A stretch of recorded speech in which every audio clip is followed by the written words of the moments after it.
അങ്ങനെ ജലം അതിൻ്റെ നാഥനെ കണ്ടെത്തുകയാണ്. അന്വേഷണം പിണറായി വിജയനിലേക്ക് വരുന്നു മകൾ വീണ ടിയിലൂടെ. വീണ ടി പല ചോദ്യങ്ങൾക്കും ബബ്ബ അടിച്ചു എന്നാണ് നമുക്ക് കിട്ടുന്ന വിവരം. പലത് ചോദിക്കുമ്പോഴും അറിവില്ലായ്മ കൊണ്ടാണോ മനഃപൂർവ്വം അഭിനയിച്ചതാണോ എന്ന് മനസ്സിലായിട്ടില്ല. ഏതായാലും വീണയ്ക്ക് ഒരുപാട് ഇതിനെക്കുറിച്ച് അത്ര വലിയ ധാരണ എന്നുള്ള ഒരാളല്ല എന്നാണ് നമുക്ക് ബെർലിൻ കുഞ്ഞനെന്ന നായർ ആത്മതായ്ക്ക് മനസ്സിലാവുന്നത്. ഏതായാലും അവിടെ ഇരിക്കുന്ന വിദഗ്ധരാണല്ലോ ഈ ഇ ഡി ഉദ്യോഗസ്ഥന്മാർ. അത് ചോദിക്കുമ്പോൾ കൃത്യമായ ഉത്തരം നൽകാതെ ഒളിച്ചു കളിക്കാൻ നോക്കിയാൽ അവർക്ക് പെട്ടെന്ന് കാര്യം മനസ്സിലാവും. ശരിക്കും വളഞ്ഞ് മൂക്കിൽ പിടിക്കുക എന്നുള്ള ഒരു സംഭവമാണ് ഇത്രയും നാൾ നടന്നുകൊണ്ടിരുന്നത്. അതിനകത്ത് പലവിധ ഫ്ലാഷ് ബാക്കുകളുണ്ട്. ഫ്ലാഷ് ബാക്ക് നമ്മൾ എടുക്കുമ്പോൾ നമുക്കറിയാം, സ്വർണ്ണക്കടത്ത് തൊട്ട് ഇങ്ങോട്ടുള്ള ഫ്ലാഷ് ബാക്കുകൾ ഇതിനകത്തുണ്ട്. സ്വർണ്ണക്കടത്ത് കേസിൽ BJP സർക്കാർ, കേന്ദ്ര സർക്കാർ വളരെ മനോഹരമായിട്ട് പിണറായി വിജയനെയും കൂട്ടരെയും സഹായിച്ചു. അതിൻ്റെ ഭാഗമായിട്ട് ആ സ്വർണ്ണക്കടത്തിൽ നിന്ന് തലയൂരിയതിന് ശേഷം ആ തലയൂരലിലെ ആശ്വാസവും അതിലൊന്നും പറ്റാതിരുന്നതിലുള്ള ഒരു അഹങ്കാരവും കാരണം ആ രീതിയിലാണ് ഇവർ പ്രതികരണങ്ങൾ മുന്നോട്ട് പോയിക്കൊണ്ടത്. ഈ അമിത ആത്മവിശ്വാസ പഴിയും വന്ന്, കാരണം ഞങ്ങൾ ഇനിയും കേരളം ഭരിക്കും, കേന്ദ്രം BJP ഭരിക്കും, ഞങ്ങളെല്ലാവരും ഒറ്റക്കെട്ടാണ് എന്നുള്ള ഒരു ധൈര്യം അവർക്കുണ്ട്. ഈ രാഷ്ട്രീയ കാലാവസ്ഥ സുഗമമാണ് എന്നാണ് പിണറായി വിജയൻ കരുതിയിരുന്നത്. എന്നാൽ ഇപ്പോഴാണ് BJPക്കാർക്ക് ബോധോദയം ഉണ്ടാകുന്നത്. കേരളത്തിൽ BJPക്ക് ഒരിക്കലും ഭരണം പിടിക്കാൻ സാധിക്കില്ല. അത് സാധിക്കണമെങ്കിൽ ഹിന്ദു പാർട്ടി, കേരളത്തിലെ ഏറ്റവും വലിയ ഹിന്ദു പാർട്ടിയായിട്ടുള്ള CPM ഇല്ലാതാകണം. അപ്പോൾ അവർക്ക് ഈ തെരഞ്ഞെടുപ്പ്, കഴിഞ്ഞ 3 തെരഞ്ഞെടുപ്പുകളിൽ നിന്ന് അവർ ഈ കാര്യം വ്യക്തമായി പഠിച്ചു. അമിത്ഷാ എന്ന് പറയുന്ന ആൾ ബുദ്ധിരാക്ഷസനാണ്. അവർക്ക് മനസ്സിലായി പാർലമെൻറ്റ് തെരഞ്ഞെടുപ്പ്, തദ്ദേശ തെരഞ്ഞെടുപ്പ്, നിയമസഭാ തെരഞ്ഞെടുപ്പ്, ഈ 3 ഘട്ടങ്ങളിലായിട്ട് അവർക്ക് കാര്യം മനസ്സിലായി. CPM ഇല്ലെങ്കിൽ മാത്രമേ ഞങ്ങൾക്കിവിടെ വേരുറപ്പിക്കാൻ കഴിയൂ. ആ സ്ഥിതിക്ക് ഇനി പിണറായി വിജയനെ ഞങ്ങൾക്ക് സംരക്ഷിക്കേണ്ട കാര്യമില്ല. കാരണം പിണറായി വിജയനെ മുൻനിർത്തിക്കൊണ്ട് കോൺഗ്രസിനെ ഇല്ലാതാക്കാമെന്നുള്ള ആ പദ്ധതി അവരുടെ പാളി. അപ്പോൾ അവരടുത്ത പ്ലാൻ ബിയിലേക്ക് കടന്നു. ഇനി പിണറായി വിജയനിലൂടെ തന്നെ CPM ഇല്ലായ്മ ചെയ്യാം. അതിന് പ്രത്യേകിച്ച് ഇവർക്ക് യാതൊരു മുടക്കവുമില്ല. ഈ പറയുന്ന എക്സാലോജി കമ്പനിയും കരിമണൽ കർത്തായും തമ്മിലുള്ള കോഴ തൊട്ട് അങ്ങോട്ട് പിടിച്ചാൽ മതി. ഇത് സ്വാഭാവികമായിട്ടും കോഴ പിടിക്കുന്ന കൂട്ടത്തിൽ, കരിമണലിൻ്റെ കേസ് പിടിക്കുന്ന കൂട്ടത്തിൽ തുടരന്വേഷണം വന്നാൽ പഴയ സ്വർണ്ണക്കടത്തിലേക്ക് വീണ്ടും കാര്യങ്ങൾ ചെന്നെത്തും.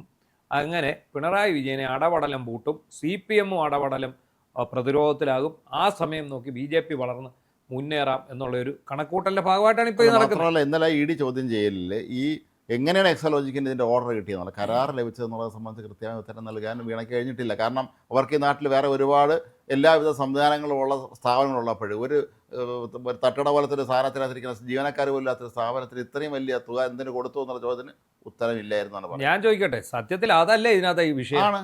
യഥാർത്ഥ വിഷയം കരിമണൽ കർത്ത കള്ളപ്പണം വെളുപ്പിച്ചതല്ല. എങ്ങനെ പിണറായി വിജയൻ്റെ മകൾക്ക്, പിണറായി വിജയൻ മുഖ്യമന്ത്രി ആയിരിക്കുമ്പോൾ, അതായത് ആദ്യമായി പിണറായി വിജയൻ മുഖ്യമന്ത്രി ആയതിന് പിന്നാലെ യാതൊരു പണിയും ചെയ്യാതെ എങ്ങനെ പിണറായി വിജയൻ്റെ മകൾക്ക് ഈ ഇത് കിട്ടി എന്നുള്ളതാണ് ഇതിനകത്തെ പ്രധാന വിഷയം. മുഖ്യമന്ത്രിക്ക് സത്യം പറഞ്ഞാൽ വിത്തൗട്ട് ഫിയർ ഓർ ഫേവർ എന്നൊരു വാക്ക് അതിലുണ്ട്. ആ ഫേവർ എന്നുള്ള വാക്ക് കയറി പിടിക്കാതെ അതാ ഫേവറാണ് ചെയ്ത് കൊടുത്തേക്കുന്നത്. അല്ല പിന്നെ വീണ വിജയന് എന്ത് അടിസ്ഥാനത്തിൽ കൊടുക്കുന്നത്?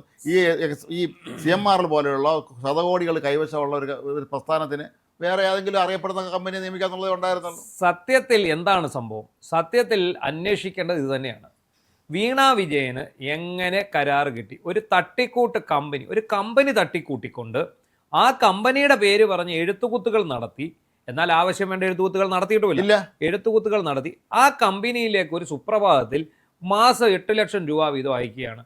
ഒന്ന് കമ്പനിക്കും ഒന്ന് വ്യക്തിപരമായും. അതെന്ത് ഇതുവരെ നമുക്ക് മനസ്സിലാകാത്ത ഒരു കാര്യം. ഇവിടുത്തെ അന്തം കമ്മികളായിട്ടുള്ള കുറെ അടിമ കമ്മികളുണ്ട്. ഈ അടിമകളെല്ലാം ഇതിനകത്ത് കിടന്ന് നമ്മുടെ ഈ മലയാളിയാണെങ്കിലും ലോകത്തെ ഏത് സ്ഥാപനമാണെങ്കിലും ഒരു കമ്പനി വേറെ സ്ഥാപനം നമുക്കൊരു സർവീസ് പ്രൊവൈഡ് ചെയ്താൽ ആ കമ്പനിയുടെ പേരിലാണ് നമ്മൾ പണം കൊടുക്കുന്നത്. അതല്ല കമ്പനിയുടെ ഉടമസ്ഥന് ഒരു പേയ്മെന്റും കമ്പനിക്ക് വേറെ പേയ്മെന്റ് നമ്മൾ കേട്ടുകളില്ലാത്ത കാര്യമാണ്. ഡബിൾ പേയ്മെന്റ് നമുക്ക് മനസ്സിലായി. അതോ ഇനി കമ്പനിയുടെ പേരിൽ കമ്മീഷൻ മേടിച്ചതാണ്? എക്സാലോജിക്ക് കമ്പനിക്ക് ഈ വർക്ക് മേടിച്ചു കൊടുത്തതിന്റെ പേരിൽ ഇതിന്റെ കമ്മീഷൻ വീണ വിജയം മേടിച്ചതാണോ? എന്താണ് നമുക്കത് മനസ്സിലാവുന്നില്ല. ഇവിടെ അങ്ങ് വിശദീകരിക്കുകയാണ്. എന്തും വേണ്ടി കുറെ അന്തം കമ്മികളുണ്ട്, വിവരവും ഇല്ല, വിദ്യാഭ്യാസവും ഇല്ല. ഇങ്ങോട്ട് വന്നിരുന്ന ആധികാരികമായിട്ട് ഇവർക്ക് ക്യാപ്സുകൾ പ്രൊവൈഡ് ചെയ്യുമല്ലോ. ക്യാപ്സുകൾ എടുത്ത് രാവിലെ ഒരെണ്ണം കഴിച്ചിട്ട് പറയുന്നതാണ്. അതൊരു കാര്യമില്ല. ഇവർ ആധികാരികമായിട്ട് ഈ പല അണ്ണന്മാരും ഇവിടെ ആയിരിക്കുന്നറിയോ? കേരളത്തിന് വെളിയില്ല. അതായത് വിദേശത്തിരുന്നാണ് ഈ പരിപാടി. അവിടെ ഇരുന്നുകൊണ്ട് ആരെക്കുറിച്ചും എന്തും അങ്ങ് പറഞ്ഞു പിടിപ്പിക്കാം. വേറെ പ്രശ്നങ്ങളൊന്നുമില്ല, വളരെ സുഖമായിട്ട്. എന്നിട്ട് ഇവർ പറയുന്ന ആധികാരികത, ഈ ആധികാരികത കേട്ട് കഴിഞ്ഞാൽ നമ്മൾ വിചാരിക്കും അയ്യോ ഇവർ പറയുന്ന മൊത്തം കൃത്യമാണ്, നമ്മളൊക്കെ പറയുന്നതാണ് മിസ്റ്റേക്ക്, ഇതാണ് ആധികാരിക. കുറെ സാങ്കേതിക പദങ്ങൾ അവർ ഉപയോഗിക്കും. അതൊക്കെ അപ്പൊ നമ്മൾ വിചാരിക്കുന്നത് ശരിയാണ്, കാരണം കയറുപേരി ശാസ്ത്രജ്ഞന്റെ ഒരു പിന്മുറക്കാരാണ് അവർ. അതാണ് അതെല്ലാം സാങ്കേതിക കുറെ വാക്കുകൾ ഉപയോഗിച്ച് കഴിഞ്ഞാൽ ഇതാണ് കൃത്യം നാളെ തോന്നുന്നു. അല്ല, ഈ ചർച്ച തുടങ്ങിയപ്പോൾ ജലം അതിന്റെ നാഥനെ കണ്ടെത്തി എന്ന് ഞാൻ പറഞ്ഞതിന്റെ കാരണം എന്താണെന്ന് ചോദിച്ചാൽ, യഥാർത്ഥ വിഷയം പിണറായി വിജയൻ കോഴ വാങ്ങി ആരുടെ പേരിൽ? മകളുടെ പേരിൽ. അതിനായിട്ട് ഒരു കമ്പനി തട്ടിക്കൂട്ടി ആരുടെ പേരിൽ? അത് മകളുടെ പേരിൽ. അപ്പോൾ ഇത്രയും വലിയ കോഴയും ഇതുമൊക്കെ മേടിച്ച് സുഖമായിട്ട് മുന്നോട്ട് പൊക്കൊണ്ടിരിക്കുകയായിരുന്നു എന്നാണ് കരുതിയത്. കാരണം കേന്ദ്രം സഹായിക്കും. ഈ പണ്ട് നമ്മുടെ നാട്ടിലെ പല നേതാക്കന്മാർ ഇമാതിരി കമ്മീഷനൊക്കെ വാങ്ങിയിട്ടുണ്ട്. പക്ഷേ അതൊക്കെ തങ്ങളൊക്കെ വിശ്വസ്തരായ പലരുടെയും പേരിലായിരിക്കുമല്ലോ. പക്ഷേ ഈ പല വിശ്വസ്തന്മാരും പിന്നീട് വിശ്വസ്തത ഇല്ലായ്മ കാണിക്കുകയും ഈ നേതാവിന് കഷ്ടാലം വരിക, നേതാവ് മരിച്ചു പോവുകയാണെങ്കിൽ 5 ദിവസം തിരികെ വീട്ടുകാർക്കൊന്നും കൊടുക്കാത്ത അവസ്ഥ ഉണ്ടാക്കിയ അനുഭവങ്ങളുണ്ട്.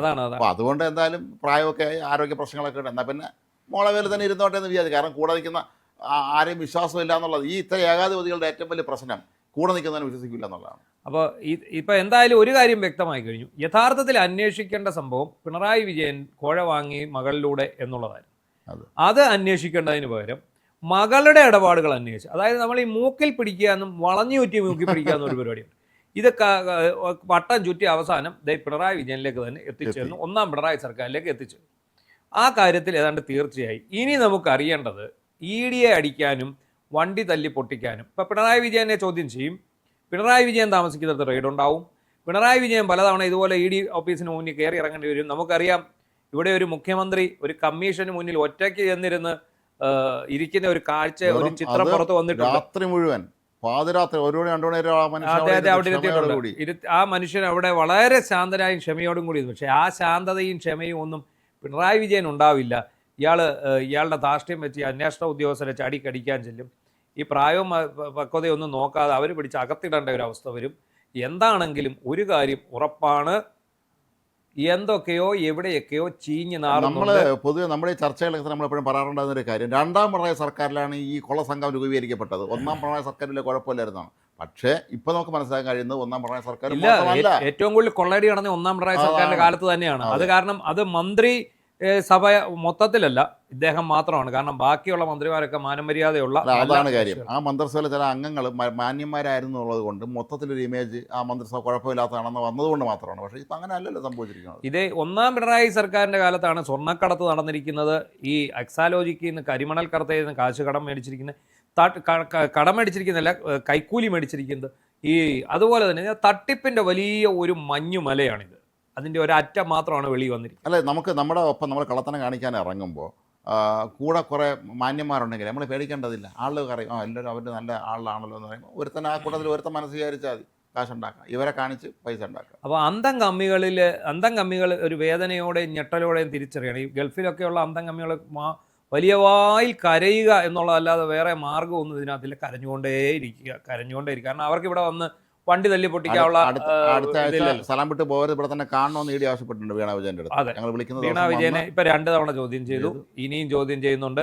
ഈ ചോദ്യം ചെയ്യലിനൊപ്പം തന്നെ കോഴ വാങ്ങിയതാണോ, അതായത് ഫേവർ ചെയ്തതാണോ, അത് ഭരണഘടനാപരമായി സത്യപ്രതിജ്ഞ ചെയ്ത ഒരു മുഖ്യമന്ത്രി ഈ നാടിൻ്റെ പൊതുമുതൽ കൊള്ളയടിക്കാൻ വേണ്ടി, അല്ലെങ്കിൽ ഈ നാടിനെ ഒറ്റുകൊടുക്കാൻ വേണ്ടി, നാടിനെ വിറ്റു തുലയ്ക്കാൻ വേണ്ടി ഈ കരിമണൽ കർത്തായുടെ കമ്പനിയിൽ നിന്നും കാശ് വാങ്ങിയിട്ടുണ്ടോ എന്നുള്ളതാണ്. ഇനി അതിന് ശേഷം വരുന്നുണ്ട്. ഇതൊരു ചെറിയ സാധനം മാത്രമാണ്.